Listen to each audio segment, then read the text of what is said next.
Excited to be chatting today with Linda Hannah, who is the co-founder and chief nursing officer at Mahmee. She is a registered nurse in obstetrics and an international board-certified lactation consultant. And she's the veteran healthcare expert who pioneered the world-class maternity and lactation programs at Kaiser Permanente and Cedar Sinai Medical Center. I'm just honored to be here. Thank you. I represent quite a few different hats that I can wear at any given day. Today for Mahmee, our healthcare platform for our expectant, pre-gestational pregnancy and postpartum into the first year of life and beyond if necessary, for our nursing moms who continue on the breastfeeding story for many years, even from one pregnancy to the next. Pregnancy, breastfeeding, pregnant, and breastfeeding again. We're happy to support them. We offer an online digital platform for our healthcare practitioners to be able to integrate their care with all the other practitioners caring for a mother-baby dyad and her family members as well, by providing education, support, virtual, digital, online classes, education, one-on-one. And also we do home interventions as well as office care as well. So I'm a registered nurse. My background is in obstetrics, as you mentioned, and health education and breastfeeding. And I've been a lactation consultant for 35 years now. Such an honor to have you here with us today. We admire your work so much. Thank you. And we're here to chat a little bit about Mahmee, about some common questions that we hear from moms who are starting in their breastfeeding journey. And let's get started. Can you tell us, for some of the moms that are listening, what are the top 3 problems that moms come to you around breastfeeding? That's a wonderful question. Probably the top 2 or top 3, 1, pain, breastfeeding discomfort, latching pain, any type of pain associated with milk arriving and continuing to change over the course of time with plugged ducts, with milk blebs and other things like that, number 1. So we'll put pain in one category, or sensations around breastfeeding and the anxiety or fear or just unknowing about what that would be like. Milk supply, probably one of the, if not top 2 concerns that all women face for a variety of reasons, of which most of are unknown. The only known for sure about milk supply that we could say, and not even matter-of-factly anymore, is it possible if a surgical intervention happened at any point in time in a woman's life cycle, could that affect her breastfeeding ability? And the answer is yes, it could, but it might not. So we always keep that in mind, the surgical intervention. Then we don't necessarily worry about a breast size or nipple size or any of those things in terms of milk supply, but we do worry about other medical conditions, just generally in the mother and or the baby. I mean, the 2 components of a breastfeeding story. There's a baby and their ability to breastfeed, and there's a mother and her ability to make milk. And making milk, which now a lot of the moms are aware of this already. They're watching, they're reading, they're seeing herbal supplements coming up and up more and more, medications that can help improve milk quality, milk supply, and things like that. So milk is a very, very big issue. But latching a baby, getting help and attention early in those first critical hours, the golden hours, if you will, those are the critical times and questions and concerns that come up for most parents. The top 2. If I had to pick a third one, it would be pumping. And there's just a lot of information right now from both the insurance company as well as the, I would say, brick and mortar. And now I'm going to change that to the digital platform because women aren't shopping as much. They're shopping online. What pump do I choose? Which one is best for me? What style? Double pumping, single pumping? Will I need to do hands-on pumping? Will my Lilu bra help me? Should I be tickling and shaking? I'm reading this, I'm reading that. My friend said to do this or that. So pumping in that order, 1, 2, 3, and they could be moved around at any point in time. Milk supply was not an issue. Pumping might have been an issue. Now my pumping's becoming an issue, but my milk supply is great. So those are our 3, I would say, top heavy hitters. But an actual clinical provider with expertise is in your community. It's just a matter of finding them and then staying connected with them. And of course, there's us and there's other platforms as well, but there's us here as well to help women. And probably the most important thing for all new parents to know that there are more than 99% of the time, very rarely will we ever find a problem without a solution. as long as parents know that there is a way to navigate through, around, or to help support them as they're going through these different experiences, not to do it alone. Yeah. That there's almost always an answer, a solution, or a quick fix or a long fix where we have help for them. Yeah, no, that's very encouraging. I think knowing that, there will be maybe what today feels like this really difficult problem to overcome, but knowing that, in a day, in a week, in a month, that will have been overcome. So I think that gives us some something positive to look forward to. So in terms of kind of as a follow-up question, what do you wish more moms knew in advance of having their babies that can affect their breastfeeding journey so that they could prepare differently? Or do really moms have to wait until the baby arrives?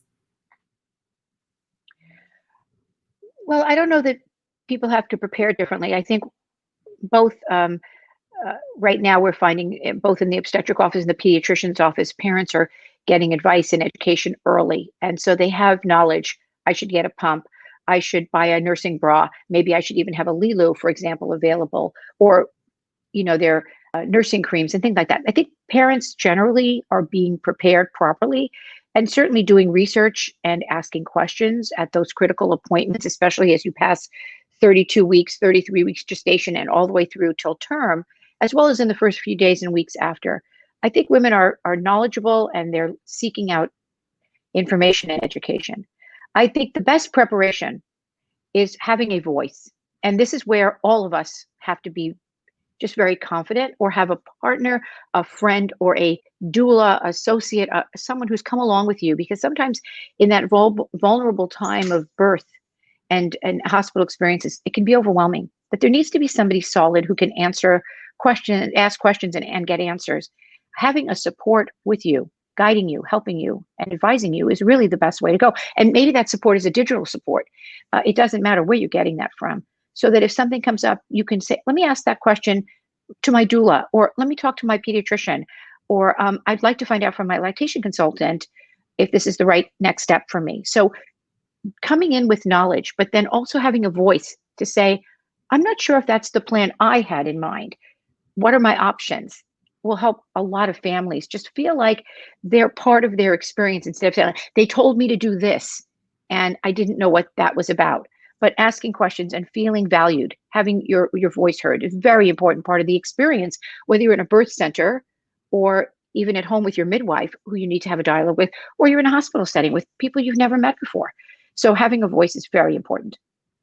Yeah. And so, speaking of having a voice, I feel like over the past few months, we've all heard what a challenging time to become a new mom, right? A lot of things that, we heard here in New York, right? A lot of moms had to give birth without their support network, their partners, their doulas as they had planned. But hopefully that will change, right? There was that kind of critical moment. But still, what are some of the concerns about breastfeeding and baby feeding that, moms should keep in mind now during COVID and as it continues to evolve? A question that we don't have all the answers for, and I apologize straight away. The CDC sends out material and information and guidance all the time, updating all the time on vertical transmission of breast milk with COVID virus in it. We're asking women, of course, anybody who's been exposed to get tested and then to, self-quarantine if, God forbid, they've been exposed and or any family members, et cetera, who've been exposed. We're telling people to wear masks. Our clients wear masks. Of course, when you're at home in your own environment with people who are healthy and have not shown any symptoms or have any positive testing, don't have to wear a mask. But if you're out and about, we highly recommend wearing a mask, and certainly having people who are coming around you wearing a mask. Now, in a hospital setting, we're all wearing masks. In a clinic setting, in a doctor's office, of course, there's going to be masks worn. So that's going to protect the parents as well as the clinician who's doing the care. But mostly hand washing and using a healthy sanitizer with 60% more or more isopropyl alcohol, just to say, to be as safe as possible and to not worry. If, God forbid, somebody has been exposed, they're going to do everything they need to do to quarantine the mother and the baby, couple it together. There was a time I think they were even separating mothers and babies. They're not doing that now.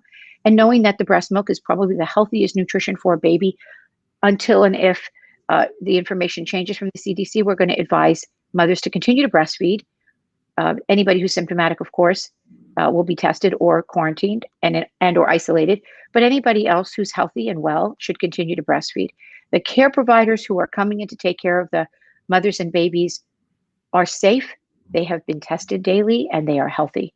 And that is what the parents need to know, that they're going to be in a safe environment. Else that at all that exists that could protect a baby better than her own mother's milk or his own mother's milk, and under any circumstances we would not substitute. As a matter of fact, we might even consider donor milk for a baby, or milk bank milk for a baby whose mother is not able to breastfeed for any reason, would be the superior nutrition for the baby to have breast milk available before we would consider any other artificial baby milk for a baby at this point in time, including all of the mothers who might have been exposed to a COVID positive patient. What are some of the things that moms can do if her milk is taking longer than average to arrive after birth? And what is that longer than average? One of the things that we do know for sure is that every single parent, mother who has breastfed before and or is breastfeeding now or for the first time, we don't know. There's no time clock for when milk comes in. We know averages, and so we expect that colostrum is available from about 22 to 25 weeks, depending on the gestational story of the mother, and so that the baby will have a breast milk available, that colostrum, which is the initial first milk. And it could be as much as 2 to 5 or 7 days for a full complement of milk to be available. But in the meantime, the baby's breastfeeding all the while. The mother's milk supply is going to go up over the course of the first week. So what we usually say is between day 2 and day 5, expect significant changes in the way the breasts appear, both physically look and or feel. And that would be an indication that the milk supply is starting to transition. Usually by 7 days, maybe even 8, but by 7 days, most mothers report, I can definitely tell my milk is coming in more and more. I can see the quality, the consistency, and the color is changing. And I can see the most important milestones happening in my own baby. For example, wet and dirty diapers in the numbers that are expected for that particular day of life. And we have guidelines for the parents to follow. Consistently changing over the course of days, and watching the baby's general demeanor. Now, the pediatrician's responsibility and the people who provide care after the delivery are watching the baby's weight. Sometimes it dips, which we know, and there are a lot of reasons. I couldn't even go into all of them today. A lot of reasons why the baby's weight does dip and then starts to go in an upward trajectory between day 4 and day 12. Some babies gain weight a little sooner. Some babies take a little more time. But regardless, the baby has to be wetting pee-pee diapers and pooping stool appropriately over the course of days. That's how we know the mother's milk is transitioning. In addition, the mother can say, I feel a certain way and I see. We can also help the mother by teaching hand expression and massaging of the breast to help move fluid through the tissue and then transition it from colostrum to the transitional milk to the mature milk. So we know over days, if a mother is experiencing a delay in lactogenesis 2 or the milk coming in, there are things we can do. We can introduce a breast pump. We can introduce Lilu. Lilu is a massaging technique that happens around the mammary tissue, around the breast anatomy, externally, to help stimulate the alveoli glands to start producing the fluid, bringing it into the tissue to help start producing the fluid that will then become the breast milk. So there are things, that we can do to help advise the families. We can also institute healthy nutrition, extra fluid volume, increase the mother's capacity for milk production by filling the mother with the appropriate nutrition. Now, some women have difficulty starting to eat after a cesarean delivery or a complicated vaginal delivery. They don't feel hungry necessarily, but we're saying, you've got to eat. Your baby needs to have food too. So giving the mother proper nutrition and proper fluids will help encourage her milk coming in. And in addition, we can also encourage herbal supplementation if needed. And there's a sundry of things we can do, but we have the parents watching over days. With unnecessary expectations, everybody's upset. But with very realistic expectations, everybody wins. So if we can set the bar properly and not too high, but at appropriate level, the parents will be very successful. The mothers will be very successful. And we'll help them along. Yeah, of course. No, I love that point about having realistic expectations. And, that can make a big difference also in terms of like that emotional well-being and that mental stress that otherwise, right, if it's super high, then that's also going to be counterproductive to like milk production. But I think, again, it go back to like Who can you lean on? Which are the experts that are guiding you that can help you set those expectations correctly?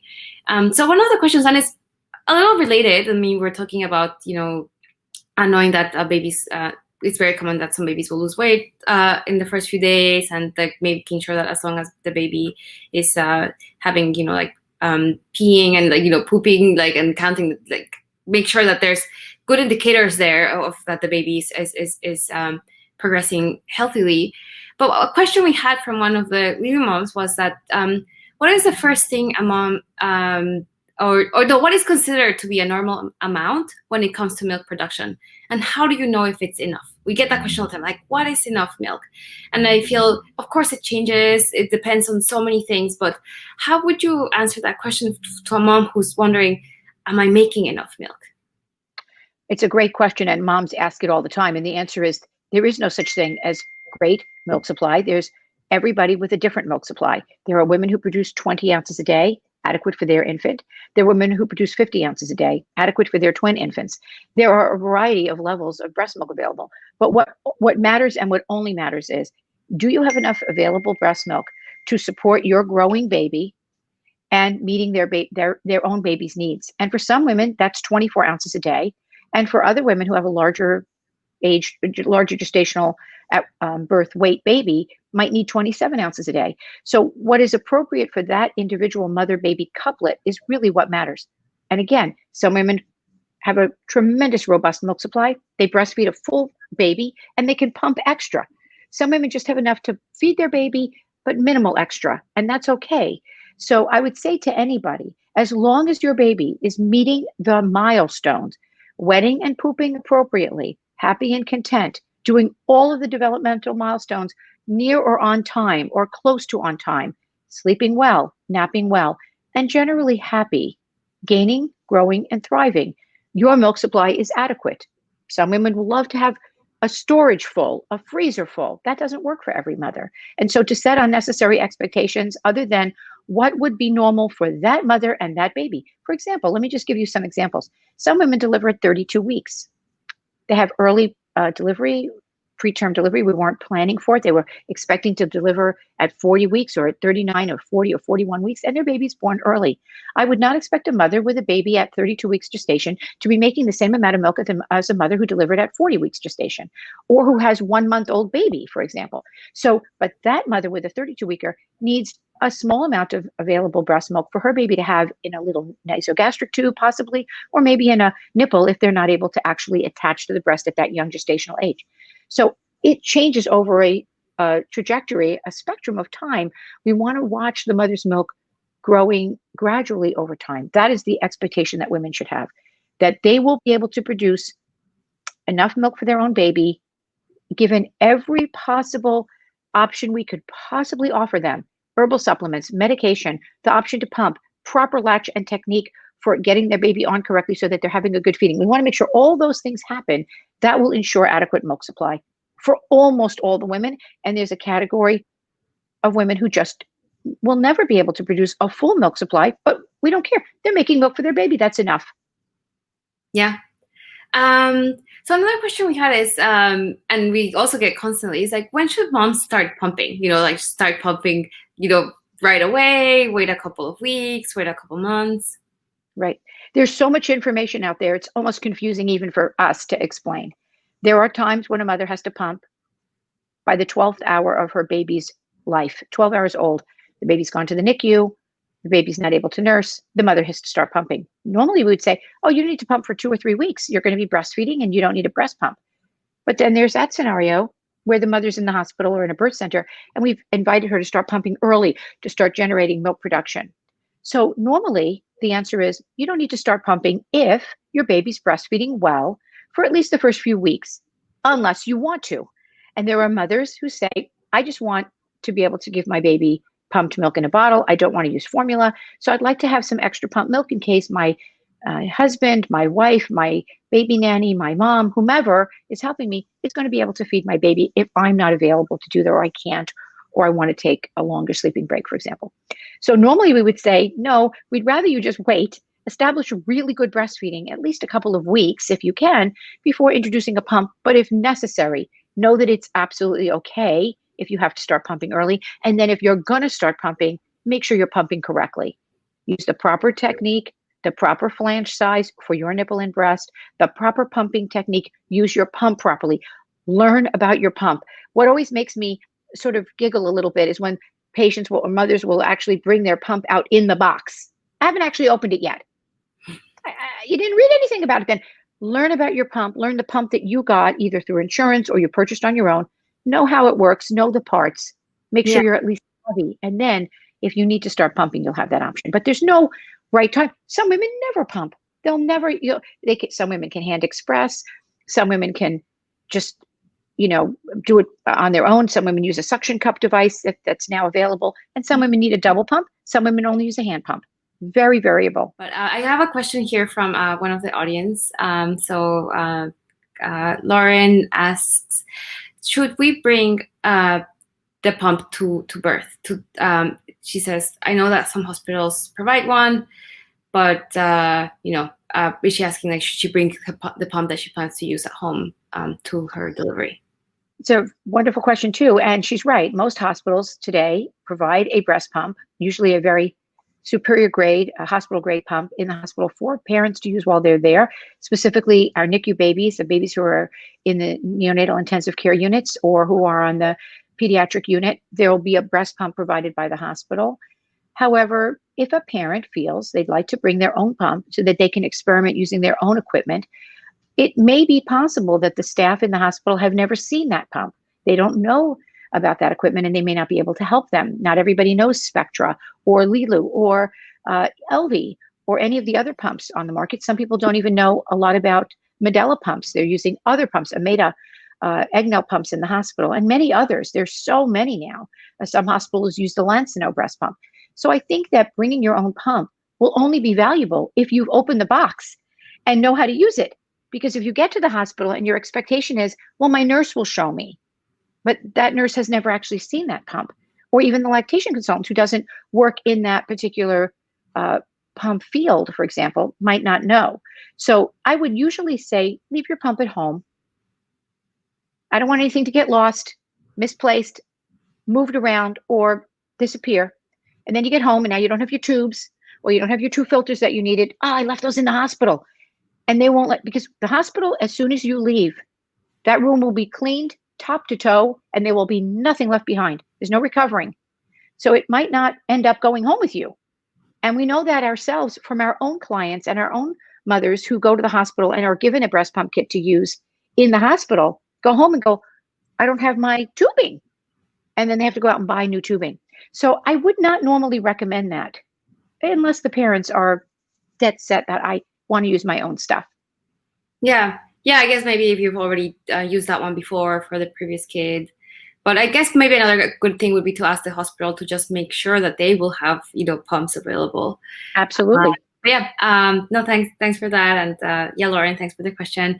Conita asks if there's any tricks other than going to a quiet room to getting her 5-month-old to nurse again. So he tends to nurse for 3 to 5 minutes at a time. He's quite chunky and happy though. So should she be concerned or not if her 5-month-old is not nursing for long, like only 3 to 5 minutes at a time? Correct. It's an interesting thing that these mothers with older babies, that would be considered an older baby as opposed to a 2-year-old baby who's still breastfeeding, but a 5-month-old compared to a 2-week-old. They are social nursing. This is their experience and their experiment with their parents to sort of tickle them, and they'll often pull the mommy's hair down and tickle the hair. They're very busy. They also can tell who's coming in and out of the room. They like to stop and start. So she's right. When she says, do I have to go to a quiet room? The answer is, if you don't want the baby being too distracted, you may have to step into a quiet place. And we do recommend that. We often will tell the mothers to take the baby to bed with them and lay down and nurse the baby in a quiet, dark room or in their baby's nursery when there's not a lot of distractions around. However, let me go first to say, a 5-month-old baby who's nursing 3 to 5 minutes and the mother reports back is gaining, growing, thriving, peeing, pooping, and happy. Baby is getting enough in 3 to 5 minutes. They're very efficient. They can take a significant amount of milk down. And a 5-month-old baby is very busy. They nurse for a few minutes, then they go away and play. They come back and nurse for 5 minutes or 3 minutes, and then they go away and play. So if all of the original milestones I talked about are being met, developmentally and for output. The mother may not have a thing to worry about. And her baby nursing every hour for a few minutes during the day may be their own little groove. And it may be that she has an adequate milk supply. As I mentioned before, there are women who in 5 minutes can put down 10 ounces. There are women who in 5 minutes can put down 2 ounces with their breastfeeding or with their breast pumping. And her baby may be one of the babies. I'm good. I'm only going to be here for a couple minutes, so I'll be back though. So yeah, that's absolutely a very good question. And she may not actually have a problem, which would be amazing.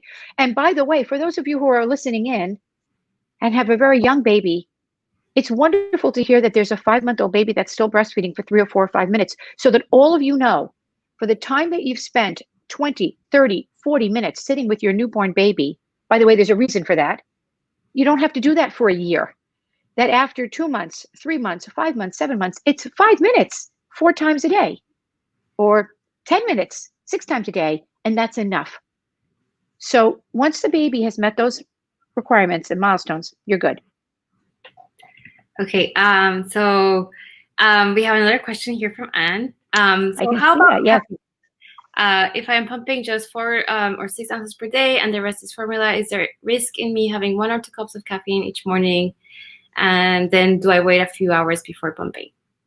Actually, that's thank you so much for that question. And the caffeine, we know that about 3 servings of caffeinated something a day. That could be chocolate. A chocolate bar, you may want to have a Nestle's Crunch Bar, having a craving.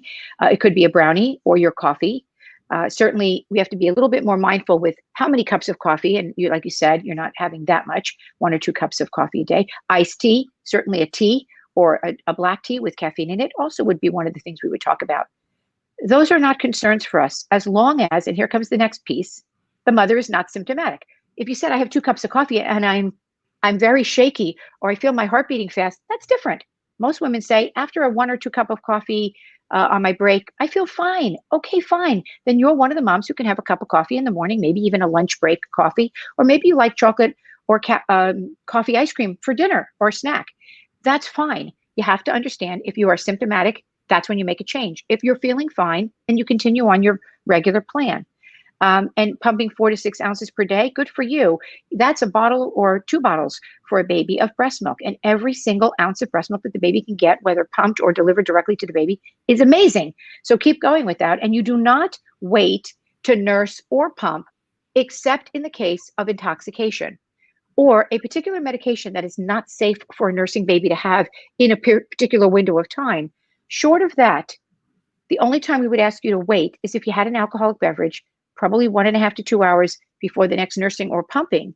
And the only other variable, if you are too tipsy to drive, if you did not feel comfortable getting behind the wheel of a car, you probably shouldn't breastfeed that next feeding. Pump and save that milk. Mark it with a little X or an A for alcohol. Put that milk in the fridge. And when you have clean, fresh, new milk, take the alcohol milk and dilute it down.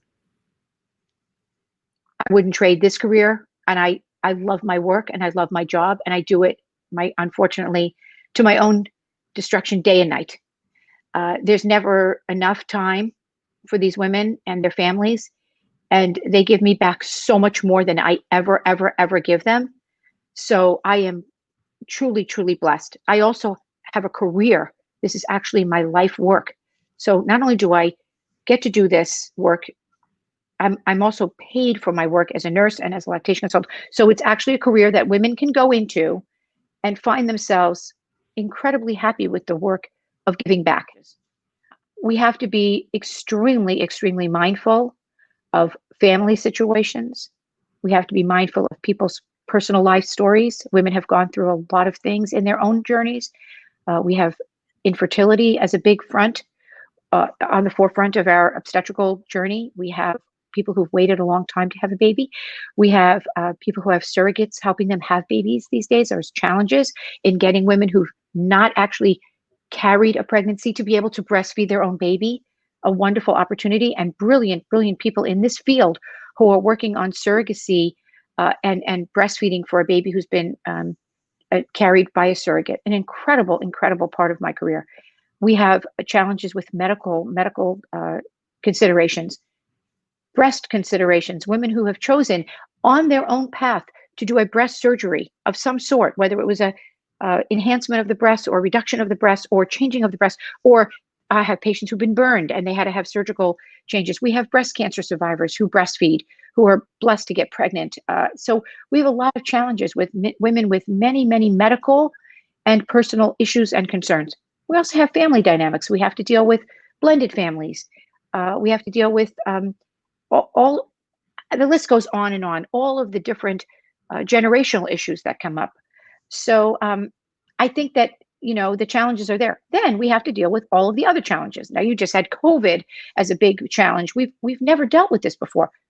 We've had cold and flus every year, and we've had mothers and babies get quite ill and can't nurse, too sick to nurse. We have patients who have medical conditions because they've got salmonella from food, from listeriosis, and they can't breastfeed. So there are many, many challenges. It pays for us in our platform to have a nursing, not breastfeeding, but the nurse, the role of the registered nurse, the role of the physician, and all of the ancillary team members to help us make sure we're making the proper plan that includes all of those things I just mentioned for the families so that we can deal with when people are sick. We also have babies. We have babies right now that have been transferred to a hospital for medical care that we didn't expect any problems after delivery. We have to be careful for those mothers. We have to talk about mental health. We have to talk about the disparities in healthcare. Some women are getting a lot of care. Some women are not getting a lot of care. We have to talk about babies who are going home who now have become jaundice. And those are challenges. How is the mother who's been told, you've got to feed your baby and it's got to be formula and it can't be your breast milk? How do we help those women still maintain successful lactation stories, even though their baby may have to have been supplemented for their own medical condition? That's the baby, not the mother. So there are 2 clients, sometimes 3, and we've had a few sets of triplets, so 4, but 1 or 2 or 3 people who need babies and mothers who need to be cared for. And that is one of the challenges. And then there's the last challenge. Not everybody wants to do this. And some women feel pressured that they should breastfeed, that it's the right thing. I should do this because people tell me I should. And that's not the right answer. Women need to know that they have to make their own decisions as a family unit and even as an individual person. It has to be the thing that works right for them. And we don't want anybody to feel like, I kind of did this, but I wasn't really in it and it didn't feel right for me. Then we need to make sure we're sending them on the right path. Yeah. Those are just that's just some of the challenges. I mean, the list could go on and on and on. And now, and more importantly than ever in my entire career, mental health is on the top of the list because alone is not okay ever. And being isolated, it never was okay for any woman, anytime. And to have women, and by the way, in this story, and I know women are hearing this and know this, especially that girl who just popped in with her 5-month-old baby. About 5 months ago, women were having babies with their labor and delivery nurse who they'd never met before because their partners were told, you can't come in. We have to help those women recover from their birth story. And I don't know if the word trauma belongs in that sentence, but I know that the birth experience was different for them. And we have to be respectful and mindful. And all of that baggage, that taking that with you, carrying that with you, and carrying your baby with you is something we've never, ever been through. And I believe that if we're not listening to women, we're missing something. Yeah. No, I agree. And it's a whole new, it's a moment in time that I hope never has to be lived again. And that, from that we'll all learn from it. But yeah, now it's our responsibility to listen, to make sure we're there for the moms who need it. And no, I think I agree. So much work to be done, like you had said before. But I think it's people like you, like the Mahmee team and so many of the other wonderful people that are doing amazing work for maternal and mental health that are hopefully gonna be able to make a difference. I agree. So I think my last question would be so what do you hope for Mahmee in the next few months and years, and how can people find more about the amazing work you do and find Mahmee, for those who I'm sure like most people here might be familiar, but we'll hopefully be sharing this video around how can people find you. Thank you so much for asking. I would love to share that. And I want to thank you as well for your product. And we need parents to understand that there are things that will make their lives easier and that they're out there and they just sometimes have to go looking, but oftentimes just have to ask a few questions. And we might be able to tell them that pumping can be made easier by, sharing your information and also sharing information from other healthcare providers who've developed and designed products that can make the breastfeeding journey so much better and so much easier. The proper shirt, the proper bra, the proper pump parts, the proper equipment can make this so much more enjoyable and pleasant. We are growing. We are a platform that is continuing to grow, always looking for resources out there that can join forces with us so that nutrition aspects of healthcare can be paid attention to, and mental health aspects of the woman's journey can be paid attention to. Also, not to mention connecting back up with the obstetrician and her healthcare private practitioner or midwife, so that we're not missing any of the postpartum story. My vagina didn't heal properly. My incision might not be healing accordingly as it should have. What should I do? Who should I speak to? We're available at Mahmee, MAHMEE.com. Our moms and dads can join for free and ask questions and get support and advice. And there are many, many people who dovetail with the obstetrician. So remember, it's a team and it's headed by the physician and overseen possibly by the midwife. If the midwife is caring for the patient, then she's the primary healthcare practitioner.